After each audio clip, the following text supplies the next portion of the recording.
So what is premises liability? That's a tough question. The most common version of it is what people know as a slip and fall. So someone goes to somebody else's property.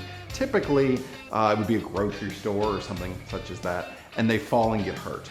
But any type of injury that someone would sustain while on somebody else's property is often going to be seen as a premises liability. So, why are these important and often difficult?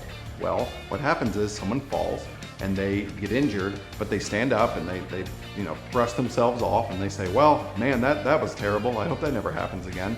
And they move on. They don't tell anyone else. They don't report it to a manager. So this is how you can protect yourself if you ever get injured on somebody else's property. So what do you do when you get injured on somebody else's property? Well, the first and most important thing is to document the hazard.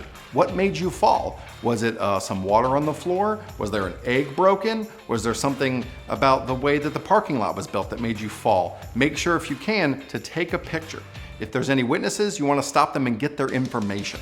What happens frequently is we file such claims and everyone denies it even happened. The manager says you weren't even on the property. They said there was no such danger. You want to make sure that you have it documented so it's not just your word against the property owners. And also you want to report it immediately. You want to get a manager involved. You want to get someone who has authority who can document it and provide you a report stating exactly what happened. Sometimes they'll even have you write the report.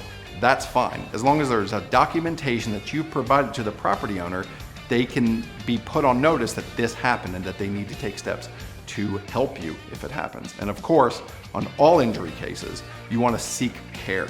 You want to go see a doctor to address your pain as soon as possible. If you do all of those steps, and of course, call Nick Schnyder Law Firm to help you thereafter, and we can preserve your case and get you maximum compensation.